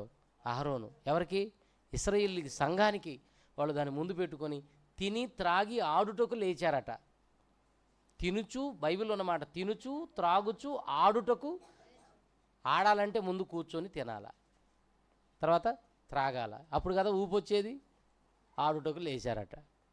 లేవగానే దేవుడు చూశాడు, నాయన నీ ప్రజలు ఏమైపోయారు? చెడిపోయారు, కొండ దిగి వెళ్ళు అన్నాడు. నీ ప్రజలు ఏమైపోయారు? ఆయన కూడా మాట మార్చాడు. ఒకప్పుడేమో నా ప్రజలు అక్కడ ఇబ్బందులు ఉన్నారు, నువ్వు ఐగుప్తుకు వెళ్ళాలన్నాడు. ఇప్పుడు తప్పు చేసేసరికి నా ప్రజలు అనట్లేదు, నీ ప్రజలు చెడిపోయారు అంటున్నాడు. అంటే తప్పు చేసిన నా ప్రజలు అన్నాడు దేవుడు? అన్నాడు. ఏమన్నాడు తెలుసా? కోపం పెరిగిపోయి దేవుడికి ఒక మాట అన్నాడు, నువ్వు కొంచెం తప్పుకుంటే వీళ్ళందరినీ కాల్చేసి నిన్ను గొప్ప జనముగా చేస్తానన్నాడండి. అప్పగింపబడిన సంఘాన్ని దేవుడు ఏం చేస్తాడట? కాల్చేస్తాడట. నిన్ను గొప్ప జనముగా చేస్తానన్నాడు. మనమైతే తొందరగా ఆ పని చేయి ప్రభు అంటాం. ఎలాగో నన్ను గొప్ప జనముగా చేస్తానంటున్నావు కదా, వాళ్ళు మంచోడు కాదు, కాల్చేయి. కానీ ఆయన అలా అనలేదండి. అదేంటి వాళ్ళని కాల్చేస్తావా? అబ్రహాము గారికి ఏం మాట ఇచ్చావు నువ్వు? ఒకసారి గుర్తు చేసుకో. దేవుడు అంటున్నాడండి, అబ్రహాము, ఇస్సాకు, యాకోబులకు ఏం చెప్పావు? ఆకాశ నక్షత్రాలంతగా నీ సంతానం విస్తరింపజేస్తానన్నావు, పాలు తేనెలు ప్రవహించి దేశానికి తీసుకెళ్తానన్నావు. మరి ఇప్పుడు వాళ్ళని కాల్ చేస్తానంటున్నావు. వాళ్ళ పిల్లలేగా వీళ్ళు. గుర్తు చేసుకో ప్రభువా. ఎవరిని గుర్తు చేశాడు? అబ్రహామును గుర్తు చేశాడు. ఆదాం గారిని గుర్తు చేస్తే దెబ్బకు చంపేవాడు వాళ్ళందరినీ. ఈయన కూడా ఎంత తెలివిగలవాడు అంటే, ఇప్పుడు ప్రస్తుతం ఎవరిని గుర్తు చేస్తే దేవుడు కోపం తగ్గుతుందా అనుకొని ఆయన గుర్తు చేశాడు అబ్రహాము గారిని. అర్థమవుతుందా? అప్పుడు ఇంకో మాట కూడా అన్నాడు, ఒకవేళ వీళ్ళను గుర్తు చేసిన తర్వాత కూడా నీ కోపం తగ్గలేదా, ఓ పని చేయి, నీవు వ్రాసిన జీవగ్రంథంలో నుంచి నా పేరు తుడిచేయి అన్నాడండి. దేవుని ఇంటిని గూర్చిన ఆసక్తి ఇది ఉంది. అక్కడ 32వ అధ్యాయము నిర్గమాకాండం 32 చదవండి. నిర్గమాకాండం 32. నిర్గమాకాండం 32. అయ్యో, నీవు వారి పాపమును పరిహరించితివా సరి, లేని ఎడల నీవు వ్రాసిన నీ గ్రంథములో నుండి నా పేరు తుడిచేయమన్నాడండి. పేరు తుడిచే. ఏమండి, నేను ఒక ప్రశ్న అడుగుతా మిమ్మల్ని. జీవ గ్రంథంలో పేరు దేవుడు తుడిచేస్తే మనం ఎక్కడికి వెళ్తాం? నరకానికి వెళ్తాం. ఆయన ఎలాంటోడు తెలుసా? నేను నరకానికి పోయినా పర్లేదు, నాకు అప్పగింపబడిన సంఘం, ఈ ప్రజలు నరకానికి వెళ్ళకూడదు. ఇట్లాంటి వాళ్ళు ఉంటారండి సమాజంలో. మీరు అనుకుంటారా నేనేమైపోయినా పర్లేదు, నా సంఘం పరలోకానికి వెళ్ళాలని మీరు అనుకుంటారా? మనం ఎందుకు అనుకుంటాం? నేను బాగుండాలా. వీళ్ళిద్దరు చూడండి, ఒక్క తండ్రి కడుపు నుంచి వచ్చిన వాళ్ళు, తల్లి గర్భం నుంచి బయటకు వచ్చిన వాళ్ళు. ఎవరు? మోషే, అహరోను. వీళ్ళకి ఎంత తేడా అంటే 40 రోజులకే దూడం చేసి ఇచ్చాడు ఈయన. ఎందుకు? ఇవ్వకపోతే ఇశ్రాయేలీయులను చంపుతారు. ఎవరిని? అహరోనుని. వాళ్ళకు భయపడి చేసి ఇచ్చాడు. ఇప్పుడు ఆయన ఏమనుకున్నాడంటే, వీళ్ళకి దూడం చేసి ఇవ్వకపోతే నన్ను చంపుతారు, నేను చావటం కంటే వాళ్ళు చావటం బెటర్ కదా అని దూడం చేసి ఇచ్చాడు. విగ్రహారాధన అంటే దేవుడికి కోపం. ఆయన అసలు సహించడానికి సంగతి తెలిసి ఈయనకి. ఇప్పుడు నన్ను చంపుతారు, నేను చావటం కంటే నేను సేఫ్ అయిపోయి వాళ్ళు చచ్చిపోవడం బెటర్ కదా అని దూడం చేసి ఇచ్చాడు. ఈయన ఎలా ఉంటే ఆయనేమో నేనేమైపోయినా పర్లేదు, వాళ్ళు ఏమవటానికి వాళ్ళు చావకూడదు. ఎవరు? మోషే. చూసారని ఇద్దరిలో ఎంత వ్యత్యాసం ఉందో. 40 రోజులకే దూడం చేసి ఇచ్చాడు. 40 సంవత్సరాలు నడిపించాడు మోషే. ఎప్పుడు ఆ పిచ్చి పని చేయలేదు. 40 సంవత్సరాలు అరణ్యంలో నడిపించాడు మోషే. ఒక్కరోజు కూడా వాళ్ళని తప్పుడు మార్గంలో నడిపించలేదు. 40 రోజులకే అహరోను తప్పుడు మార్గాలు నడిపించాడు. వాళ్ళిద్దరిలో తేడా అదే. అందుకే మోషే, నువ్వే నాకు కావాలి. ఎందుకంటే దేవుని పరిచర్య అంటే ఎంత ఆసక్తి ఆయనకి. దేవుని పిల్లలంటే వాళ్ళని కాపాడుకోవడం అంటే ఎంత ఆసక్తి. ఆ ఆసక్తి విషయంలో నిజంగా నేను ఏమైపోయినా పర్లేదు, సంఘం బాగుండాలి. ఇలాంటి వాళ్ళు సంఘాలకు కాపరులు అయితే ఎంత బాగుంటాయో తెలుసా సంఘాలు. కానీ ఈరోజు చాలామంది మేం బాగుండాలి, సంఘం ఏమైపోయినా పర్వాలేదు. అహరోను టైపు ఉన్నారు. మోషే గారు చాలా గొప్పగా దేవుని సంఘాన్ని నడిపించాడు. ఆసక్తి అండి, సంఘమును గూర్చిన ఆసక్తి, దేవుని ఇంటిని గూర్చిన ఆసక్తి ఉందా? ఆసక్తి ఈరోజు ఆలోచించండి. దావీదు గారు ఉన్నారు, తన తరము వారికి సేవ చేశాడు, దేవునికి నమ్మకంగా బ్రతికాడు, నా ఇష్టానుసారుడైన మనుషుడని సాక్ష్యం పొందాడు. ఈయనకి దేవుని మందిరం అన్నా, దేవుని పిల్లలన్నా, దేవుని సంఘం అన్నా ఎంత ఆసక్తో ఒక్క మాట మీరు చదవాలి. చదువుతారా? 137వ కీర్తన 5-6 వచనాలు చదవాలి. ఇక్కడ చూడండి, యెరూషలేమా, 137వ కీర్తన 5-6 వచనాలు. యెరూషలేమా. ఎందుకు యెరూషలేమా అంటే యెరూషలేములో ఎవరున్నారు? దేవుని పిల్లలు ఉన్నారు. అమ్మా వింటున్నారా? యెరూషలేములో దేవుని పిల్లలు ఉన్నారు. యెరూషలేములోనే ప్రత్యక్షపు గుడారం ఉంది, మందిరం, 10 తెరలతో వేయబడిన మందిరం. ఆ మందిరాన్ని గూర్చి ఆలోచిస్తూ, ఆ మందిరానికి వచ్చే ప్రజలను గూర్చి ఆలోచిస్తూ అంటున్నాడు, యెరూషలేమా, నేను నిన్ను మరచిన ఎడల నా కుడి చెయ్యి తన నేర్పును మరచునుగా. కంటే అర్థం ఏంటో తెలుసా అసలు మీకు? ఏమండి, కుడి చేత్తో దావీదు గారు ఆయుధాన్ని పట్టాడంటే 1000 మందిని కూడా హతమార్చగలడు, అంత నైపుణ్యంతో యుద్ధం చేయగలడు. దావీదు గారు భూమి మీద ఉన్న కాలంలో ఏమంటే ఆయన యుద్ధానికి వెళుతుంటే అవతల శత్రువులట సైన్యంలో దావీదు ఉన్నాడా, వచ్చే సైన్యంలో దావీదు గారు ఉన్నాడా అని అడుగుతారట. ఆయన ఉంటే మాత్రం ఒక్కడికి ధైర్యం ఉండదు యుద్ధానికి రావడానికి. ఎందుకంటే ఒక్కడే 1000 మందికి సమాధానం చెప్పగలుగుతాడు. ఇప్పుడు అలాంటి చేతిని గురించి ఆయన మాట్లాడుతున్నాడు. నైపుణ్యంతో చక్కగా చేతిని త్రిప్పి యుద్ధం చేయగలడు.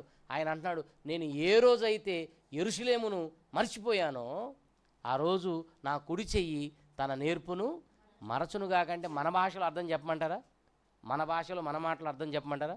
నేను ఏ రోజైతే ఆ సంఘాన్ని, దేవుని పిల్లలు మర్చిపోయానో ఆ రోజే నా చెయ్యి పడిపోవునుగా కానీ శాపం పెట్టుకున్నాడు. మీరు పెట్టుకుంటారా? ఏ రోజు సంఘానికి వెళ్ళటం మానేసి మర్చిపోయానో, సంఘాన్ని మనం రావటం మానుకొని మర్చిపోతుంటామండి. అసలు ఆదివారం అన్న సంగతి కూడా చాలామందికి గుర్తుండదండి.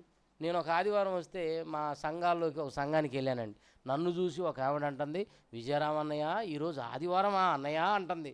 నేను అనుకున్నా, ఎంత భక్తురాలు అమ్మ నువ్వు, నీలాంటి వాళ్ళు కూడా నా సంఘంలో ఉన్నారు. చూశారండి, తిరుపతిలోనే కాదు జగేపేటలో కూడా ఉన్నారు, ఆ ప్రాంతాల్లో కూడా ఉన్నారు. నన్ను చూసి అంటే సేవకులు కనబడితే తప్ప నీకు ఆదివారం అన్న సంగతి గుర్తురాదన్నమాట. ఏం ఆసక్తి అండి దేవుని ఇంటిని గురించిన ఆసక్తి. మీకు ఆసక్తి ఉంటే ఆదివారం కోసం ఎదురు చూడాలి. ఆదివారం వస్తే తెల్లవారుజామున మీరు లేచి పనులు చేయడానికి అలారం పెట్టుకోవాలి. పెట్టుకున్న రోజే మీరు ఆరాధనకు అందరికంటే ముందు వస్తారు. కానీ మనం ఎందుకు పెట్టుకుంటాం? ఆ రోజే సెలవు ఉంటుంది కాబట్టి బాగా 9-10 గంటల వరకు పడుకొని మళ్ళీ అక్కడి నుంచి లేచి వేపుడు కార్యక్రమాలు. ఏమేపుడు? మరి ఆ రోజే చికెన్ కావాలి, ఆదివారం స్పెషల్, ఆ రోజే మటన్ కావాలి. మరి అదంతా వండుతుంటే ఈ వాసనకు తట్టుకోలేక గొంతు దాకా తినాలి మళ్ళా. ఎందుకంటే మళ్ళీ ఆరాధన అయిపోయేసరికి ఎప్పుడు ఆమెనంటారో మరి ఆ ఝాన్సీ గారు ఏం కథ ఎందుకు వచ్చిన గొడవ. సో కొంచెం తినిపోతే పోవాలి అని చెప్పి కొద్దిగా మొదలుపెట్టి ఎంతవరకు వేలు పెడితే అంతవరకు తింటే ఇక్కడికి వచ్చి ఎప్పుడు ఆమెనంటారు, ఎప్పుడు పోవాలా అని చూస్తుంటారు. అది నన్ను అడిగితే ఆదివారం వస్తే ఉపవాసం ఉండి వస్తే మంచిదని అనిపిస్తుంది నాకు. ఎందుకంటే ఇంట్రెస్ట్గా వాక్యం వింటారు. కడుపు మార్చుకొని పోయిన తర్వాత తినరాదు. ముందే దీని వస్తే ఏం వినబుద్ధి ఏదా? టైం చూసుకుంటా ఉంటివి, తప్పు కదండి. దేవుని పిల్లలారా ఆలోచించండి. ఆసక్తి ఏది?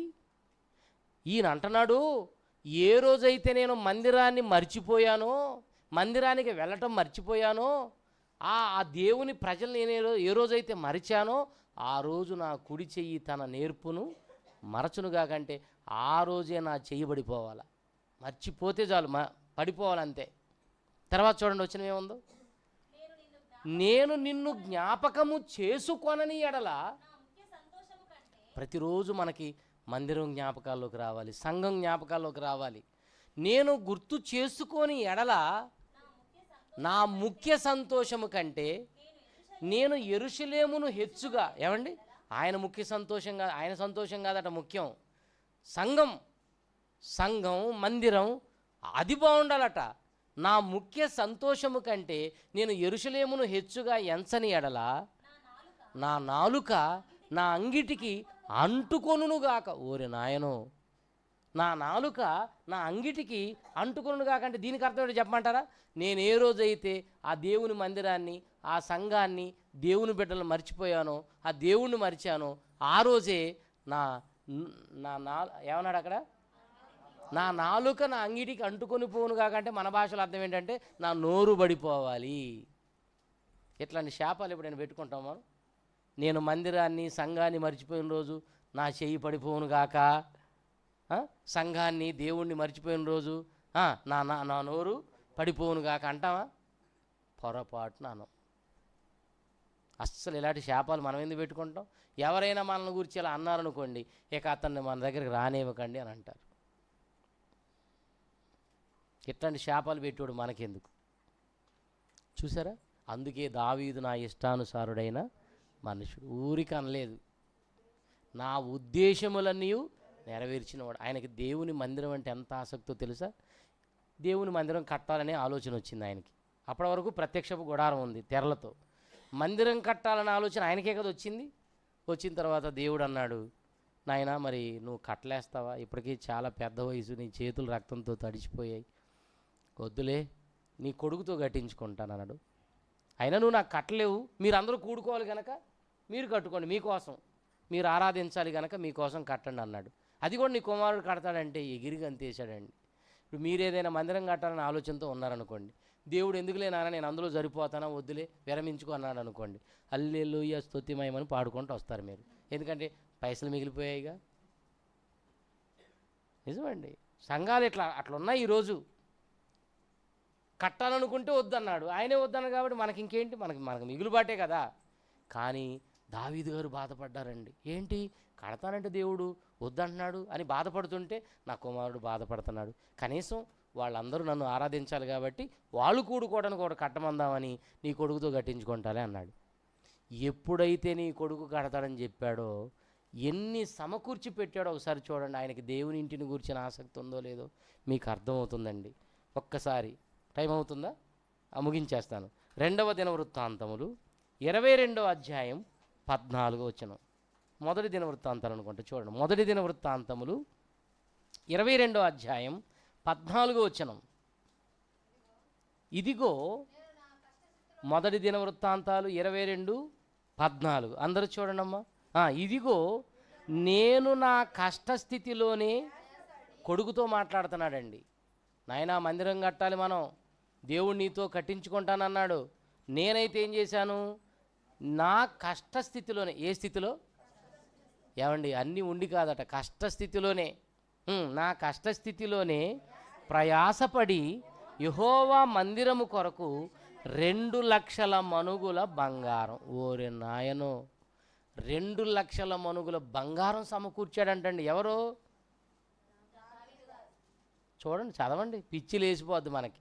ఆయనకి ఎంత ఆసక్తి ఉందా దేవుని ఇంటిని గూర్చి. 2 లక్షల మనుగుల బంగారమును 10 కోట్ల మనుగుల వెండిని తూచశక్యము కానంత విస్తారమైన ఎత్తడిని ఇనుమును సమకూర్చి ఉన్నాను.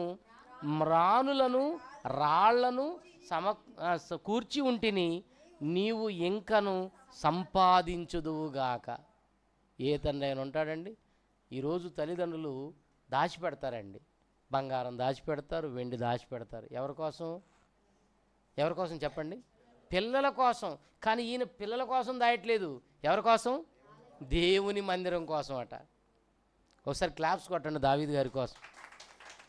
ఎంత చేస్తారా వాగ్దానం ఎవరైనా, ఎంత ఇస్తారండి. నా కష్ట స్థితిలోనే యెహోవా మందిరము కొరకు, మందిరం, దేవుని మందిరం, దేవుని సంఘం కొరకు, దేవుని ఇంటి కొరకు, దేవుని ఇంటిని గూర్చిన ఆసక్తి అంటారు దాన్నే. ఆ మందిరము కొరకు ఎంతట ప్రయాసపడి 2 లక్షల మనుగుల. మరి మనుగు అంటే ఎన్ని కేజీలు ఉంటుందో నాకు కూడా తెలియదండి అమ్మా. 12 కేజీలు అంటున్నారు, 12, 10 ఎంతో మొత్తానికి. మరి ఆ లెక్కలో వేసుకుంటే ఎంత బంగారం. దాన్ని చూస్తేనే మన గుండె ఆగి చచ్చిపోతాం మనం. వామ్మో అన్నామంటే ఇక అంతే సంగతి. అంటే బంగారం అంటే గొప్ప కదా మనకి. 2 లక్షల మనుగుల. నా జీవితంలో మర్చిపోలేదండి నేను. దావీదు గారి గురించి మనం ఇష్టానుసారుడు, ఉద్దేశములు నెరవేర్చువాడు అంటుంటే చదువుతున్నాం, కానీ ఏంటి ఆయన ఉద్దేశాలు నెరవేర్చడం, ఎలా నెరవేర్చాడు, ఈ లోతుల్లోకి వెళ్ళి ఆలోచిస్తుంటే దేవుని ఇంటిని గూర్చిన ఆసక్తి ఎంత కనబరిచాడండి ఆయన. అందుకే యేసుక్రీస్తు కూడా దావీదు కుమారుడనే పిలువబడ్డాడు. ఇంత త్యాగాలు ఈరోజు ఎవరు చేస్తున్నారండి సంఘాల్లో. చిన్నది అడగగానే బాధపడడం, చిన్న కార్యక్రమం చేద్దామంటే మా ప్రాంతాల్లో కూడానండి ఇలాంటి తలపోటు మాకు కూడా కలుగుతుంది. ప్రియమైన దేవుని పిల్లారా, చెయ్యాలి చెయ్యాలి చేయాలనే ఆసక్తి సేవకుల్లో ఉంటే అది సంఘంలో ఉండనప్పుడు అది ఎలా నెరవేరుతుంది చెప్పండి. చూడండి, నిజంగా దేవుడు ఎప్పుడైతే ఓకే అన్నాడో ఆయన ఎక్కడ లేనంత మొత్తం ఇక కష్టపడి సమకూరుస్తున్నాడండి. 2 లక్షల మనువుల వెండిని తెచ్చాడంట, 10 కోట్ల మనువులు. ఊరి నాయన ఎంత ఉంటుంది అది, 10 కోట్ల మనువుల వెండిని తెచ్చాడట మందిరాన్ని పొదగటానికి. అంటే ఎలా ఉండాలంటే దేవుడి కోసం కట్టేది మామూలుగా ఉండకూడదు, అద్రిపోవాలి. నన్ను ఒక ఆయన మీటింగ్ పిలిచాడండి. ఇల్లు ఎట్లుందో తెలుసా, అస్సలు ఎంత పెట్టి కట్టాడో మామూలు లేదు. మందిరం దగ్గరికి వెళ్తే పందులు తిరుగుతున్నాయి, అందులో ఆ పాకాలో పందులు తిరుగుతున్నాయి. పాకా వేశాడు. ఈ ఇల్లు మాత్రం అదిరిపోయింది. నాకు అప్పుడు దావీదు గారు గుర్తొచ్చాడు. అసలు పోల్చగలం ఎలాంటి వాళ్ళతో. దేవుడు దేవుడు దేవుడు దేవుడు. ఏమండి, దావీదు గారట అంతఃపురంలో దేవదారు మ్రానులతో కట్టబడిన అంతఃపురంలో పడుకున్నాడట. మెలకు వచ్చింది. ఆ అంతఃపురంలో తిరుగుతుంటే ప్రత్యక్షపు గుడారం తెరలు కదా, అప్పుడు 10 తెరలతో వేయబడింది. అది చూశాడండి. అసలు ఎంత బాధపడ్డాడంటే, అసలు అక్కడేమో దేవుని మందసం ఉంటుంది, ఆ మందసం ఉన్న చోట వెలుగు ఉంటుందండి. ప్రత్యక్ష గుడారంలో మందసం ఉన్న చోట వెలుగు ఉంటుంది. ఆ వెలుగుంటే దేవుడు మన మధ్య ఉన్నాడని ఇశ్రాయేలు నమ్మేవాళ్ళు. అప్పుడు అనుకుంటున్నాడు, దేవుడేంటి అక్కడ డేరాలో ఉన్నాడు, నేనేంటి ఆఫ్టర్ గొర్రెలు కాసుకునేవాడిని ఎక్కడున్నాను? ఎలాంటిది జరగకూడదు. నా దేవుడికి చరిత్రలో నిలిచిపోయే ఒక బంగారు దేవాలయాన్ని నిర్మాణం చేయాలనే ఆలోచన అప్పుడు వచ్చింది ఆయనకి. మనం ఉండడం కాదు, దేవుని పిల్లలు కూడుకునే చోటు బ్రహ్మాండంగా ఉండాలి. నిజంగా అన్నయ్య నన్ను మధ్యాహ్నం అక్కడికి తీసుకెళ్ళాడు, చాలా సంతోషం అయిపోయింది. ఎంత బాగుందంటే చాలా బాగుంది. కానీ ప్రతికూలమైన పరిస్థితులు. దేవుని పిల్లలారా ఆలోచించండి. ఏదో రోజు అక్కడ కార్యక్రమాలు జరుగుతాయి, తప్పకుండా జరుగుతాయి. ఆ నమ్మకం అయితే నాకుంది. దేవుని కోసం చేసేది ఎలా ఉండాలి, మనం ఉండేది ఎలా ఉన్నా పర్లేదు. వాళ్ళ ఇంటికి వచ్చాను, ఒకటే రూములో ఉంటున్నారు. అదేంటి అలా ఉంది, ఇదేంటి ఎలా ఉందంటే బేరీజు వేసుకుంటే దేవుని ఇంటిని గూర్చిన ఆసక్తి అది. తెలుసా? మనసు ఉండాలి, మంచి మనసు ఉండాలి, దేవుని కోసం చేయాలనే తపన ఉండాలి. దేవుని పిల్లలారా, నాకు మంచి మంచి చర్చి బిల్డింగ్లు ఉన్నాయండి. మొన్నటి వరకు నేను రేకుల్లోనే ఉన్నానండి. మనం ఉండటం ముఖ్యం కాదు, దేవుని పిల్లలు కూడుకునేది బాగుండాలి, అద్భుతంగా ఉండాలి. అది దావీదు మనసు. అందుకే నచ్చాడు దేవుడికి దావీదు. అర్థమవుతుందా? ఏదో దావీదు దేవుని ఇష్టానుసారుడు అంటే ఒక మాట అనుకోగానే సరిపోలే, దాని వెనక ఎంత చరిత్ర దాగి ఉంది. కొడుకుతో అంటున్నాడు, ఇప్పుడు నేను సంపాదించా, ఇంతటితో సరిపెట్టొద్దు, మళ్ళీ మందిరానికి నీవును సంపాదించుదువుగా కన్నాడు. చూడండి ఆ చివరి మాట, మ్రానులను రాళ్లను సమకూర్చి ఉంచి తిని నీవు ఇంకా సొలొమోన నీకున్న జ్ఞానంతో నువ్వు సంపాదించి ఇంకా తెచ్చి మందిరం అంటే ఎలా ఉండాలి తెలుసా? మామూలుగా ఉండకూడదు. నువ్వేం చేస్తావో నాకు తెలియదు. చూసారండి ఏంటండి దావీదు గారంటే మామూలుడు కాదండి ఆయన. అలా ఉంటేనేనండి పరలోకం మనకి. ఒక్క మాట చదవండి, ప్రార్థన చేస్తాను, టైం ఎక్కువ అవుతుంది అనుకుంటా. కొరింథీయులకు రాసిన 2వ పత్రిక 8వ అధ్యాయము 16-17 వచనాలను చూడండి. కొరింథీయులకు రాసిన 2వ పత్రిక 8వ అధ్యాయము 16-17 వచనాలను చదువుదాం ప్రియులారా. మీ విషయమై పౌలు గారు అంటున్నాడు, కొరింథీ పట్టణంలో ఉన్న క్రీస్తు సంఘానికి ఉత్తరాన్ని రాస్తూ, మీ విషయమై అంటే సంఘము విషయమై నాకు కలిగిన ఈ ఆసక్తినే తీతు హృదయములో పుట్టించిన దేవునికి స్తోత్రము అన్నాడండి. అంటే పౌలు గారికి దేవుని ఇంటిని గూర్చిన ఆసక్తి ఎంతైతే ఉందో అదే ఆసక్తిని మళ్ళీ ఎక్కడ చూస్తున్నాడు ఆయన? తీతు హృదయంలో. దేవుడు పుట్టించాడట ఆసక్తి. ఆసక్తి ఎవరు పుట్టించాలి మనకి? మీరేదో ఆసక్తితో ఉండాలంటే అసలు ఉండలేరండి. మీ మనసు నచ్చి దేవుడు మీ మనసులో ఆసక్తిని కలిగిస్తాడు అంతే. నిజంగానండి, ఆసక్తి ఉన్న వాళ్ళు ఏం చేస్తారో తెలుసా? దేవుడి కోసం ఏదో చేయాలి, వచ్చే నెల వస్తుంది, ఏదో చేయాలి, ఏదో వినిపించాలని ఆ తపనండి, తపన. నన్ను కూడా మా ప్రాంతంలో ఏమంటారో తెలుసా? పిచ్చోడ్రా వీడు అంటారు. అంటే దేవుని పనిలో మనం ఎలా వెళుతుంటే చూసే వాళ్ళకి ఎలా ఉంటాం? మనం పిచ్చివాళ్ళు లాగా ఉంటాం. కానీ దేవునికి ఇష్టమైన పిల్లలం మేమే. మీరు కూడా ఇష్టమైన పిల్లలు అవుతారు, మీరు కూడా ఆసక్తి కలిగి ఉంటే. ఎప్పుడు చూడండి నేనేం చేస్తాను, అక్కడ ఒక స్థలం కొనడం, అక్కడ ఒకటి కట్టడం, ఎక్కడో స్థలం కొనడం, ఎక్కడో ఒకటి కట్టడం. కొన్ని చోట్ల కట్టి అక్కడే మళ్ళీ రెండోది కూడా కట్టాం, అనుకూలంగా లేదని. అలా 2 చోట్ల కట్టాం. మళ్ళా దేవుని పిల్లలారా ఆలోచించండి.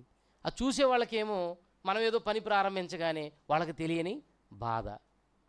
ఎందుకు బాధపడతావు? బాధపడకూడదు. దేవుని పని చేసే అవకాశం ఇంకా కొద్ది రోజులే ఉంది మనకి. ఇప్పటికే చాలా వయసు అయిపోయింది కదా. ఇక్కడ కూర్చున్న వాళ్ళలో 40-50 ఏళ్ళు కూడా కనపడుతున్నారు. 50 ఏళ్ళకి ఎంతకాలం ఉంటారు అని చెప్పండి కొంచెం. మనం మామూలుగా ఇప్పుడు 60-65 అవుతుంటే ఇంతే సంగతులు చిత్తగించవాళ్ళని. అంటే ఇంకో 10 సంవత్సరాలు 10 క్రిస్మస్లు కూడా చూడడం అన్నమాట. అది ఉంచితే, దేవుడు ఉంచితే 10 క్రిస్మస్లు, లేకపోతే ఇంతే సంగతి. దీనికోసం ఏదేదో అంచనాలు వేసుకొని బ్రతకడం కోసం అంత అవసరమా? ఉన్న 4 రోజులు దేవుని పని చేయాలి, దేవుడి కోసమే బ్రతకాలి, దేవుడి కోసం ఇవ్వాలి, దేవుడి కోసం ఎవడేమైనా పట్టించుకోకూడదు. నేనైతే పట్టించుకోనండి. ఏనుగు పోతుంటుంది, కుక్కలు ఏం చేస్తాయి? ఎందుకు మొరుగుతాయి నాకు చెప్పాలి మీరు. ఎందుకు అది కూడా అది ఒక్కసారైనా మొరగదు, మళ్ళీ అది మామూలు సైలెంట్గా అలా తొండం ఊపుకుంటా వెళ్ళిపోతుంటుంది. ఎందుకంటే అది బలమైన జంతువు, వీటికేమో బలం లేదు. బలం లేనివన్నీ ఎగురు పడుతుంటాయి, బలమైనదేమో సైలెంట్గా వెళ్తుంది. అది సంగతి. ఎప్పుడు బలపడతారు మరి మీరు దేవుని పిల్లారా? ఆసక్తి దేవుడు పుట్టించాలి ఎవరిలోనైనా. ఆయన పుట్టించకపోతే మనం ఏమీ చేయలేము. మీరు ఒక్కటే చూడండి, దేవుని సేవకులు అలా వెళుతున్నారంటే మీరు అనుకోవాలి దేవుడు వాళ్ళలో ఆసక్తిని పుట్టించాడు, ఆసక్తిని పుట్టించాడు. ఆసక్తి దేవుడి కోసం ఏదో చెయ్యాలి. నేను ఈ మధ్య కన్స్ట్రక్షన్ చేస్తున్నామండి. ప్రస్తుతం వాటికి తెచ్చిన అప్పులను బట్టి నెలకొచ్చి 60,000 రూపాయలు వడ్డీ కట్టాలండి. నేను నెలకి వడ్డీయే 60,000 కట్టాలి. మా కుటుంబ పోషణ తర్వాత సంగతి. నన్ను చూసి వీడు పిచ్చోడు అంటారు అందుకే, కానీ నా వెనక నా తండ్రి ఉన్నాడన్న సంగతి నాకు తెలుసు. ఎప్పుడు అస్సలు భయపడాల్సిన పరిస్థితి లేదు. బ్రతకటానికి అస్సలే ఆలోచించను. నేను ఎలా బ్రతకాలి అని ఆలోచనే ఉండదు. ఎందుకో తెలుసా? నా పిల్లలను భిక్షమెత్తుకొననివ్వనన్నాడు దేవుడు. ఆ త్యాగం, ఆ దేవుని మీద నమ్మకం మనకుంటే ఎన్నైనా మనం చేస్తామండి. పౌలు గారు అంత సేవ ఎందుకు చేశాడో తెలుసా? ఎంత పరిచర్య అండి ఆయన. ఎందుకంటే అతనిలో పుట్టించాడు దేవుడు ఆసక్తి. ఏమంటున్నాడు అక్కడ? ఆ మాట చూడండి. మీ విషయములో నాకు కలిగిన ఈ ఆసక్తినే సేమ్ ఇదే ఆసక్తి తీతు హృదయంలో కూడా దేవుడు పుట్టించాడు. ఏ సేవకుల్లోనైనా ఆసక్తి ఎవరు పుట్టించాలి? దేవుడు పుట్టించాలి. పుట్టించాలంటే నీకు మంచి మనసు ఆయన గురించి ఉండాలి. దేవుని ఇంటిని గురించిన ఆసక్తి నీకుందా?